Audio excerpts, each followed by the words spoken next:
I thought I knew what betrayal felt like, until I opened that email from Yale admissions on a Tuesday morning that changed everything. The subject line read urgent, academic integrity investigation, and my coffee went cold in my hands as I read the first sentence. They were questioning my SAT scores. My too perfect SAT scores that had gotten me into my dream school. But here's the thing. I never took those SATs. At least, not the ones that mattered. My name is Sarah Thompson, and 6 months ago, I was valedictorian of Westfield Prep, captain of the debate team, volunteer coordinator at 3 different nonprofits. I had my whole life mapped out. Yale undergrad, Harvard Law, maybe Supreme Court Justice by 40. Ambitious? Sure. But I'd earned every single grade, every single award, every single moment of recognition. Or so I thought. The morning everything fell apart started like any other. Mom was making her famous blueberry pancakes, Dad was reading the Wall Street Journal with his reading glasses perched on his nose, and I was scrolling through my phone, half awake and completely unprepared for what was coming. Sarah, honey, there's something we need to discuss, Mom said, setting down the spatula with unusual care. Her voice had that tight quality it got when she was trying to control something uncontrollable. I looked up from my phone. Dad had folded his newspaper and was staring at me with an expression I'd never seen before. Guilt? Fear? Both? What's going on? I asked, suddenly very awake. Dad cleared his throat. We received a call yesterday. From our attorney. The FBI they're investigating irregularities in college admissions. Specifically, they're looking into standardized test scores that may have been altered. The room went silent except for the sound of pancakes sizzling on the stove. I felt something cold settle in my stomach. What does that have to do with us? I asked, even though some part of me already knew. Some part of me had been waiting for this moment without even realizing it. Mom turned around from the stove, and I saw tears in her eyes. Sarah, we need to tell you something.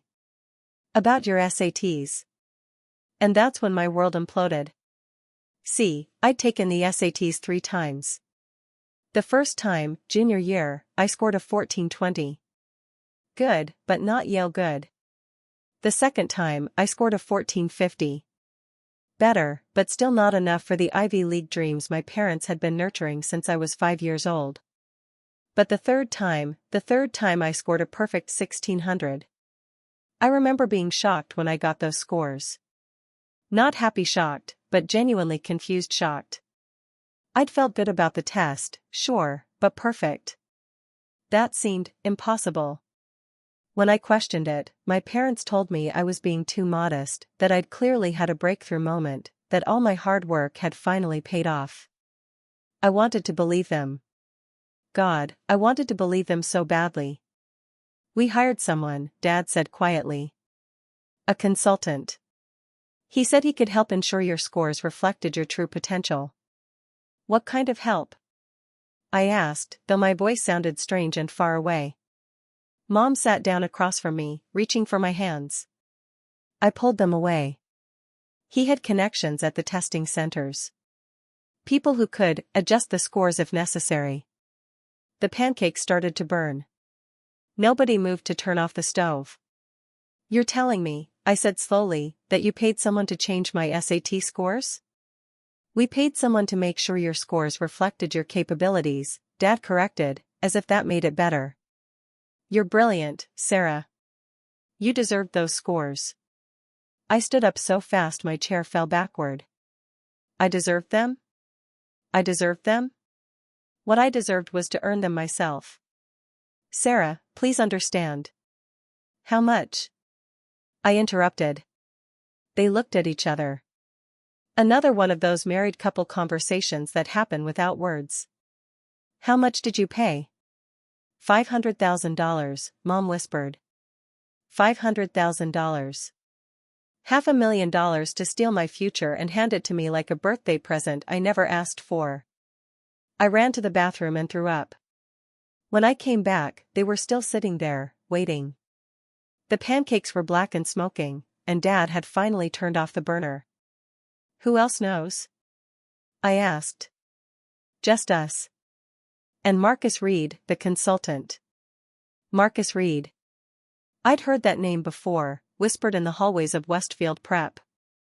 Kids talked about him like he was some kind of fairy godmother for college admissions. Need to get into Stanford? Call Marcus Reed. Worried about your MCAT scores? Marcus Reed can help. I thought it was all rumors. Rich kids making up stories to explain away their success. Are other families from my school involved? Another look between my parents. We don't know for certain, Dad said. But probably. I felt like I was floating outside my body, watching this conversation happen to someone else. This couldn't be my life. This couldn't be my family. I have to call Yale, I said. No. Mom stood up so quickly she knocked over her orange juice. Sarah, you can't. If you call them, you'll lose everything. Your admission, your scholarship, your future. My future was already lost the moment you made that payment. We did this for you. Dad shouted, the first time I'd ever heard him raise his voice at me. Do you think we wanted to do this? Do you think this was easy for us? We watched you work 18-hour days, saw you crying over practice tests, heard you talking about how you'd never be good enough. We couldn't watch you suffer anymore. So you decided I was too weak to succeed on my own? The silence stretched between us like a chasm. That's when the doorbell rang. We all froze. Dad went to the window and peered through the blinds. It's them, he said quietly. FBI. I watched my parents transform in front of my eyes. Dad straightened his shoulders and smoothed his hair. Mom wiped her eyes and checked her reflection in the toaster. They were preparing for battle, and I realized this moment had been inevitable from the second they made that first payment. They'd been waiting for this doorbell to ring for months. The agents were surprisingly normal. Agent Rodriguez was maybe 40, with kind eyes and a gentle voice. Agent Kim was younger, more intense, but not unkind. They sat in our living room like friends stopping by for coffee, except for the badges and the way they made notes about everything. We're investigating irregularities in standardized test scores, Agent Rodriguez explained. Your daughter's name came up in our investigation. I looked at my parents. They were holding hands on the couch, presenting a united front that I was no longer part of. We'd like to ask Sarah a few questions, if that's all right. We'd prefer to have our attorney present, Dad said. Of course. But Sarah, we want you to know that if you cooperate with our investigation, if you help us understand what happened, that cooperation will be taken into consideration. I found my voice. What if I didn't know? What if the irregularities happened without my knowledge? Agent Kim leaned forward. Did they happen without your knowledge? I looked at my parents again. Mom was silently crying. Dad was staring at his hands. Yes, I said. They did. And that's when I became the daughter who chose the truth over her family. The next few weeks were a blur of lawyers and meetings and phone calls that stopped abruptly whenever I walked into a room. Yale put my admission on hold pending investigation.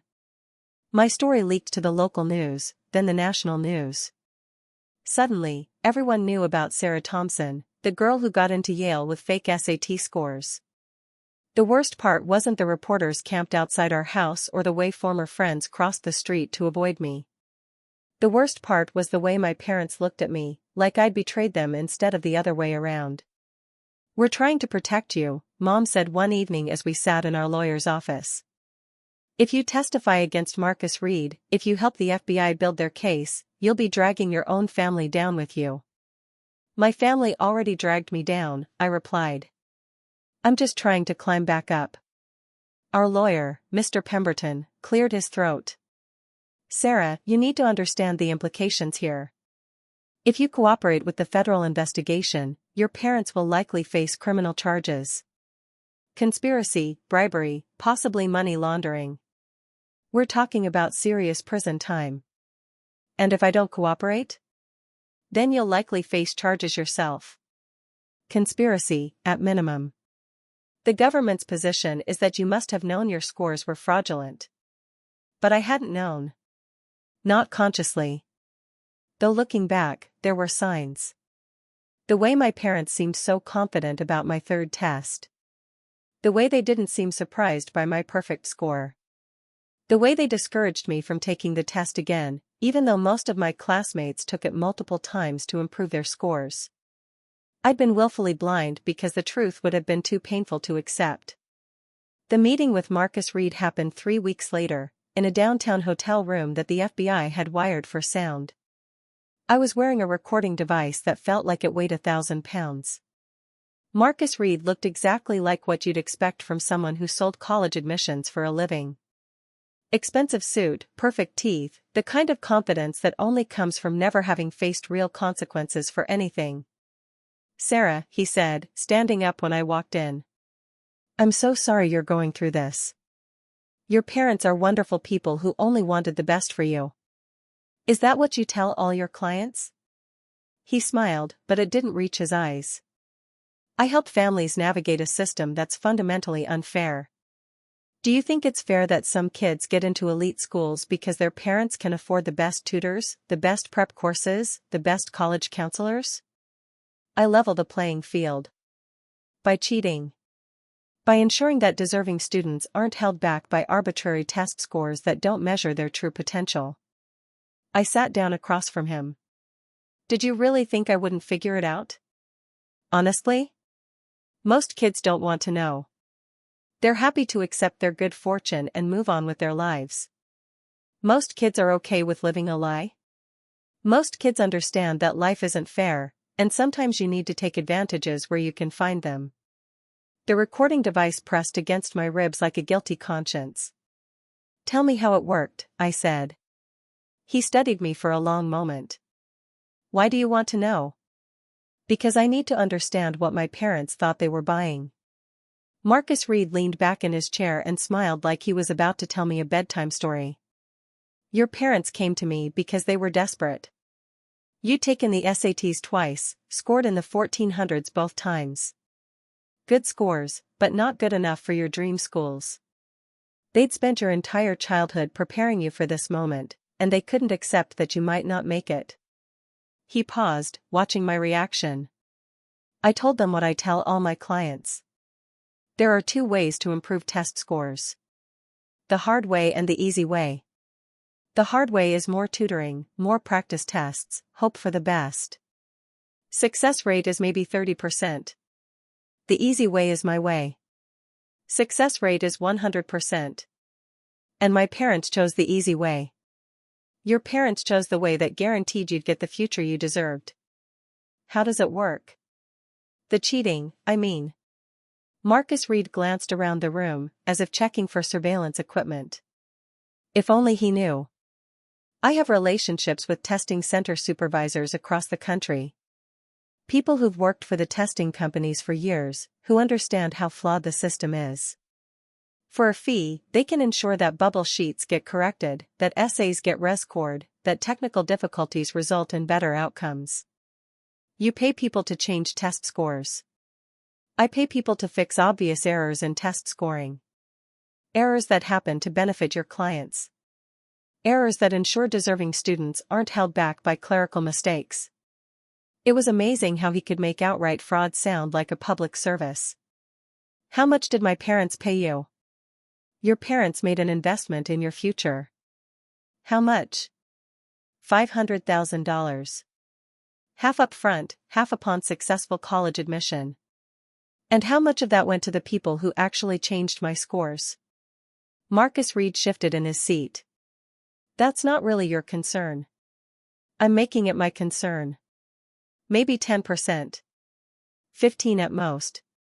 Most of the fee covers coordination, risk management, ongoing consultation." So my parents paid $500,000, and the person who actually committed the fraud got maybe $50,000. Marcus Reed pocketed the rest. "How many other students from my school were involved?" "I don't discuss other clients. I'm not asking for names. I'm asking for numbers." He was quiet for a long moment. "Several." "How many is several?" Enough that your school's average SAT scores improved significantly over the past 3 years. 12 students. That's what the FBI told me later. 12 students from Westfield Prep had paid Marcus Reed for score manipulation over the past 3 years. 12 families had made the same choice my parents made. 12 kids like me were walking around with fraudulent test scores and college admissions built on lies. But I was the only one cooperating with the investigation. The hardest part wasn't testifying against Marcus Reed or even watching my parents get arrested on federal charges. The hardest part was facing my classmates at graduation. Westfield Prep decided to let me graduate. The school board determined that since I'd maintained a legitimate 4.0 GPA and my fraudulent test scores hadn't actually affected my high school standing, I could receive my diploma. But Yale had rescinded my admission, along with my full scholarship. I was valedictorian of a class where I no longer belonged. Walking across that stage to give my graduation speech was the longest walk of my life.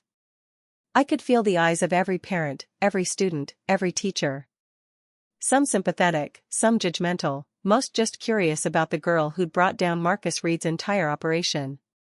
I'd rewritten my speech 17 times. The original version was about chasing dreams and never giving up. The final version was about something else entirely. 2 months ago, I began, my voice somehow steady despite my shaking hands. I thought I knew who I was. I was Sarah Thompson, straight-A student, future Yale graduate, someone who'd worked hard and earned everything she'd achieved. Today, I know I was wrong about almost everything. A few people in the audience shifted uncomfortably. I stand before you as someone whose parents loved her so much they committed crimes to protect her future. I stand before you as someone who lived a lie without knowing it was a lie. I stand before you as someone who had to choose between family loyalty and personal integrity, and I chose integrity. I paused, looking out at faces I'd known for years. Some of you probably think I'm stupid for cooperating with the FBI. Some of you probably think I should have kept quiet, protected my family, taken the gift I was given and run with it. Maybe you're right. Maybe I destroyed my family for nothing. My voice caught, but I pushed through. But I learned something these past few months. There's a difference between earning something and deserving something. I may have deserved to get into Yale. I may have had the intelligence, the work ethic, the dedication. But I didn't earn it. And that difference matters. I looked directly at my parents in the front row. Dad was staring at his hands. Mom was crying. We live in a world where parents will do anything for their children, where love can twist into something that destroys the very thing it's trying to protect. My parents thought they were saving my future. Instead, they taught me that they didn't believe I was strong enough to succeed on my own. The silence in the auditorium was complete. So here's what I learned. Sometimes love isn't enough. Sometimes good intentions create terrible consequences. Sometimes the people who hurt us most are the people who love us most. And sometimes, the only way to honor the sacrifices your parents made is to reject the gifts they tried to give you. I took a breath and delivered the line I'd been practicing for weeks. Class of 2024, we're graduating into a world that will test us in ways we can't imagine. When that happens, I hope you'll remember that there's no shortcut to becoming who you're meant to be. There's no substitute for doing the work. There's no external validation that matters more than being able to look at yourself in the mirror and know that everything you've achieved, you've earned. The applause was scattered and uncertain. I walked off that stage knowing I'd probably never see most of these people again. Marcus Reed was sentenced to 3 years in federal prison. My parents received 2 years each, though they'll likely serve less with good behavior. 12 other families were charged with conspiracy and bribery. The scandal made national news for about 2 weeks before the next crisis captured everyone's attention. I spent the summer working at a local coffee shop, saving money and studying for the SATs again. Yes, again. Because I was going to college, and I was going to do it the right way. I took the test in August, at a testing center 3 states away where nobody knew my name or my story. I scored a 1510. Not perfect, but legitimate. Mine. I applied to 15 schools, ranging from community colleges to state universities to small liberal arts colleges that prioritized character over test scores. I wrote essays about resilience and integrity and learning from failure. I was honest about what had happened to me, honest about why I'd chosen to cooperate with the investigation, honest about what I'd learned. 6 schools accepted me. Not Yale, obviously. Not Harvard or Stanford or any of the dream schools I'd once imagined attending. But 6 schools saw something in me worth investing in. I chose a small liberal arts college in Vermont that offered me a partial scholarship based on academic merit and community service. It wasn't the prestigious name my parents had dreamed of, but it was mine. I'd earned it. The day I got my acceptance letter, I called my parents. They were living in a halfway house, serving out the remainder of their sentences on work release. The conversation was awkward and careful, full of things we couldn't say. "I'm proud of you," Mom said finally. "Are you?" I asked. "Really?" "You did the right thing," Dad added. "It was hard for us to see it at first, but you did the right thing." "I wish I could have done the right thing without destroying our family." "You didn't destroy our family," Mom said. "We did that ourselves." 3 weeks later, I packed my car with everything I owned and drove to Vermont. My parents couldn't come to see me off, they were still restricted to their home state. But my Aunt Lisa and Uncle Tom drove up from Virginia to help me move into my dorm room. As I unpacked my belongings in my tiny single room, I found a letter that had been slipped into one of my boxes.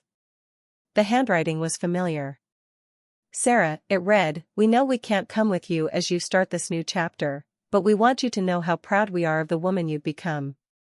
You showed more courage and integrity in these past few months than we've shown in years. We love you. We're sorry. We hope someday you can forgive us. Mom and Dad." I sat on my narrow dorm bed and cried for the first time since that Tuesday morning when everything fell apart. College was different than I'd imagined. Harder in some ways, easier in others. I was older than most of my classmates, not in years but in experience. I'd already faced the worst thing I could imagine, having my entire identity stripped away and having to rebuild it from scratch. Everything else seemed manageable by comparison. I majored in criminal justice with a minor in ethics. I wrote my senior thesis on white-collar crime and its impact on families. I graduated summa cum laude with a 3.97 GPA that I earned one assignment at a time. My parents were able to attend my graduation. They looked older, smaller somehow, but they were there. When I walked across the stage to receive my diploma, I could hear my mom crying in the audience. After the ceremony, we went to dinner at a small restaurant near campus. The conversation was still careful, still full of unspoken regrets, but it was a beginning. "What's next?" Dad asked as we shared a piece of chocolate cake. "Law school," I said. I got into 3 programs. I'm going to specialize in prosecuting white-collar crime. My parents looked at each other across the table. "That's fitting," Mom said quietly. "I want to help families like ours," I explained. "Families who get caught up in systems they don't understand, who make terrible choices for good reasons. I want to help them find their way back. Even after everything we put you through? Especially because of everything you put me through." 5 years later, I'm an associate prosecutor in the U.S. Attorney's Office. I specialize in education fraud cases. I prosecuted 17 cases involving college admission schemes, standardized test manipulation, and academic credential fraud. I'm good at my job because I understand the psychology of the defendants. I know how love can twist into desperation, how good intentions can lead to criminal choices, how parents can convince themselves that protecting their children justifies anything. I also understand the psychology of the victims, the children who discover their achievements were fraudulent, their identities built on lies. I know how it feels to have your entire sense of self collapse in a single moment. Last month, I got a call from a high school senior in California whose parents had paid someone to take her SATs for her. She'd discovered the fraud and wanted to cooperate with our investigation, even though it meant her parents would face criminal charges. I don't know how to do the right thing, she told me over the phone, her voice small and scared. Yes, you do, I said. You called me, didn't you? But my parents, they'll go to prison. My family will be destroyed. Your family is already destroyed, I told her gently. The question is whether you want to be part of rebuilding it on a foundation of truth or continuing to live on a foundation of lies. She was quiet for a long moment. Will it get easier? She asked. Yes, I said. But not for a while. That's the thing about betrayal, about having your world turned upside down by the people who love you most. It doesn't get easier quickly. It doesn't get easier cleanly. But it does get easier, one honest choice at a time. My parents and I have dinner together once a month now. We talk about work, the weather, movies we've seen. We don't talk about the trial or the prison sentences or the way our family broke apart and slowly pieced itself back together. But the knowledge of what we survived together sits between us like a bridge we had to burn and rebuild. They're proud of me now, I think. Proud of the person I became after everything fell apart. Proud that I chose integrity over loyalty, truth over comfort, the hard path over the easy one. I'm not the person I thought I'd be at 18. I'm not a Yale graduate or a Supreme Court justice or any of the things my parents dreamed I'd become. But I'm someone who earned everything she has. I'm someone who can look in the mirror and know that her achievements are her own. I'm someone who learned that sometimes the greatest gift your parents can give you is the opportunity to save yourself. If you've made it this far, maybe you've got your own story about family betrayal, about discovering that the people you trust most have been lying to you. Drop it in the comments. Sometimes sharing these stories helps us all feel less alone. And if this resonated with you, hit that subscribe button.